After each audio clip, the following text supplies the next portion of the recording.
Selamat datang dan selamat menonton. Berjumpa lagi bersama saya Yanto, orang yang selalu percaya akan adanya terang setelah gelap, orang yang selalu berjuang meski selalu menghadapi kegagalan, orang yang selalu bangkit meski berkali-kali jatuh. Seperti pepatah Thailand pernah mengatakan, Poing ditongtok Tuhan. Ya, manusia hidup berdampingan dengan siluman, yang mana manusia tidak semuanya manusia, melainkan orang. Seperti sebuah film yang akan saya bawakan kali ini, sebuah film yang sangat keren banget tentunya, dibintangi wanita-wanita yang cantik jelita dan cowok yang tampan dermawan.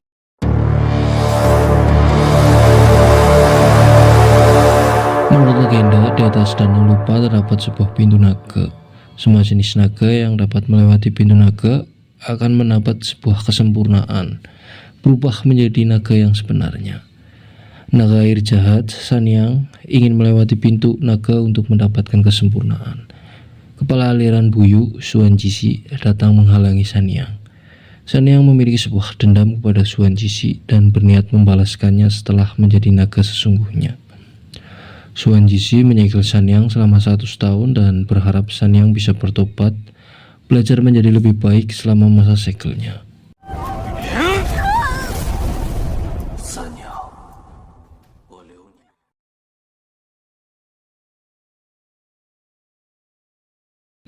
Seratus tahun berlalu, lilin Chang yang melambangkan segel Xuan Jisi padam. Siluman mulai merajalela menandakan Sanyang, sang naga air jahat, akan segera terbang.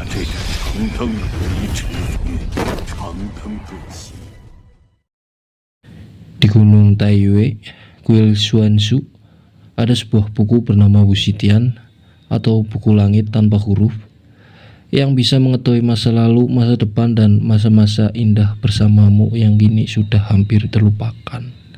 Liu Qianxi dan kakak seperguruannya Xiao Tian diutus kepala aliran Buyu untuk mencari buku langit legendaris itu dan menemukan di mana Sanyang, naga air jahat, disegel. Di Danau Cermin, Xiaoxing, siluman duyung bersama Mio Mio, siluman kerang, juga akan mencari Wusitian, buku langit tanpa huruf yang melegenda itu. Mio Mio memuji kecantikan dan aroma siluman Xiaoxing yang memudar setelah berubah menjadi manusia. Kuil Xuanzhu, tempat di mana buku langit tanpa huruf disembunyikan, kini sudah dikuasai geng harimau yang jahat.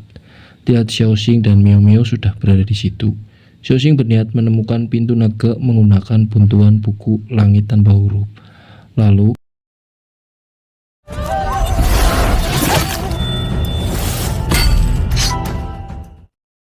datang Liu Qianxi.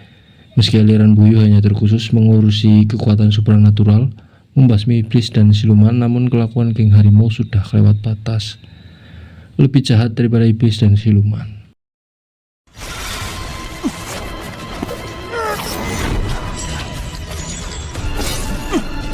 Xiaoxing memanfaatkan keadaan untuk menyerap masuk ke dalam kuil, mencari buku langit tanpa huruf.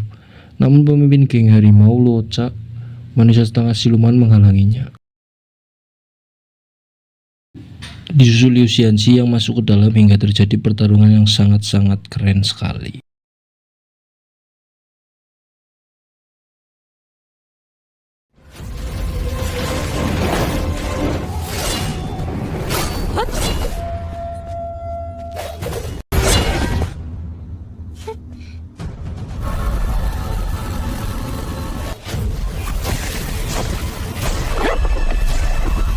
Liu Qianxi berhasil mengalahkan Luocha, namun dirinya terkena racun dari senjata Luocha.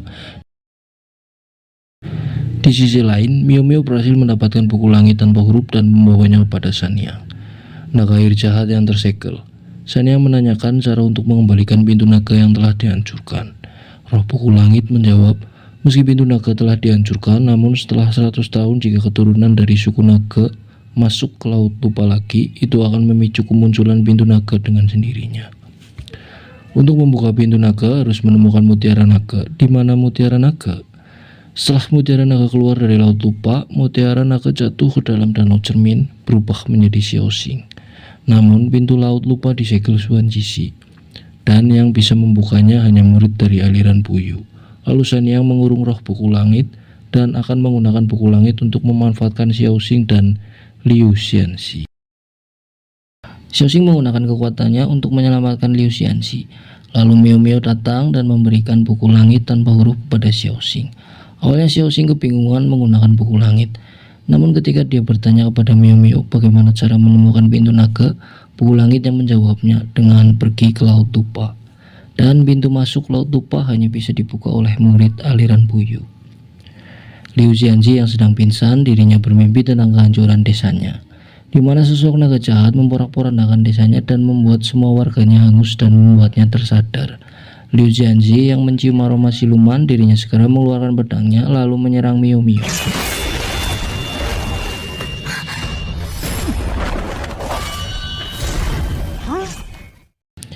Xiaoxing menyelamatkan Miao Miao dengan berpura-pura menyerangnya lalu melemparnya ke dalam danau.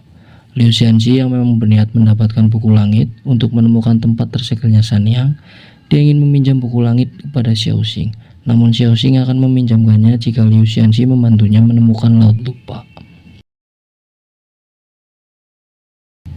Lalu di tengah perjalanan, Xiaoxing menanyakan di mana lokasi Laut Lupa kepada buku langit, namun tidak mendapatkan jawaban. Liu Xianxi yang meski dirinya murid dari aliran Puyu, namun yang dia pelajari hanya tentang seni bela diri, bukan sihir. Dan yang mempelajari tentang ilmu sihir adalah kakak seperguruannya, Xiao Xian, yang memang juga diutus untuk menemukan tempat tersegelnya Sanyang, sang naga air jahat bersama Liu Xianxi. Xiaoxing dan Liu Xianxi menunggu kedatangan Xiao Dan di tempat yang dijanjikan. Di tengah kejenuhannya yang memang sudah menunggu 4 hari, muncul siluman yang menyamar sebagai pedagang sayur. Meski tidak membahayakan, namun itulah tugas seorang pembasmi siluman, membasmi siluman tanpa terkecuali. Xiaoxing menyelamatkan siluman kelinci dengan melemparkan jauh ke dalam hutan. Xiaoxing harus memakan rumput patah hati 3 hari sekali agar bisa bertahan di darat. Selain dapat membuatnya bertahan di darat, rumput itu juga dapat menghilangkan aroma siluman pada dirinya. Namun akan membuatnya mendapatkan rasa sakit yang luar biasa, dan itu diketahui Miao Miao. Liu Xianxi dibuat diheri oleh siluman kelinci, yang mana di situ juga ada Miao Miao yang menukar rumput patah hati milik Xiaoxing.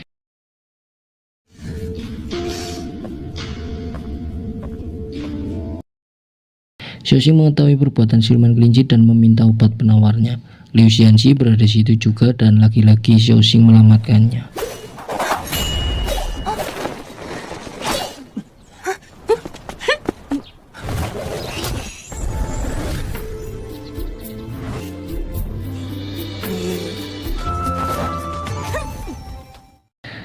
Xiaoxing mengeluarkan banyak elemen asli pada dirinya dan mengharuskan segera memakan rumput sakti. Di tengah pelarian siluman kelinci tersadar, dirinya lupa mengatakan kepada Xiaoxing kalau Miao Miao sudah menukar rumputnya.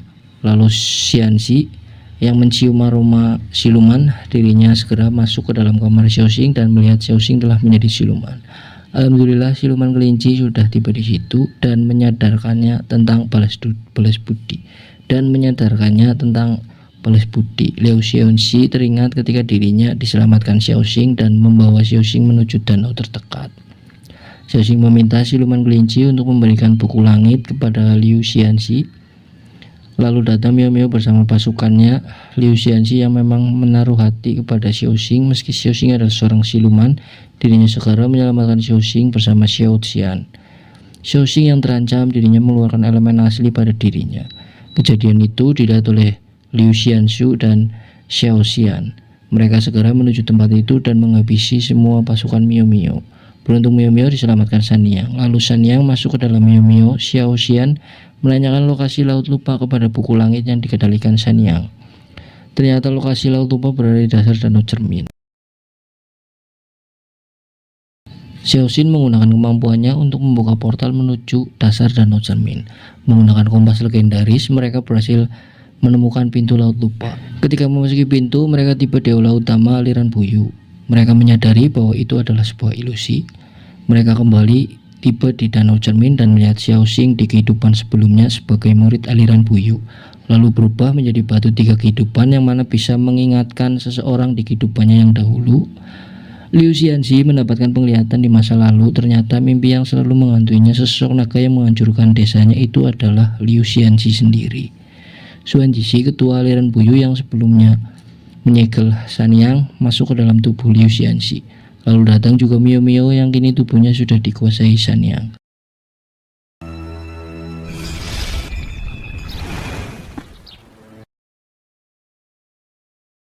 Lalu Xuan Jixi membawa mereka menuju Laut Lupa untuk mengantar Xiaoxing masuk ke dalam gerbang naga dan menjadi naga seutuhnya.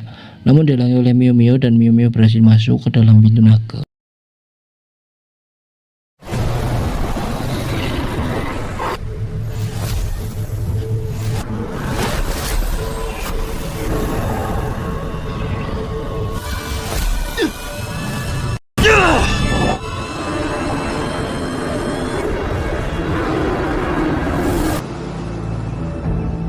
Film ditutup dengan Xiaoxing mengorbankan tubuh naganya agar Liu Xianxi dapat dilahirkan kembali, karena Liu Xianxi sudah menggunakan jurus pengisap darahnya secara berlebihan dan merusak jiwanya, mengakibatkan Liu Xianxi tidak dapat dilahirkan kembali.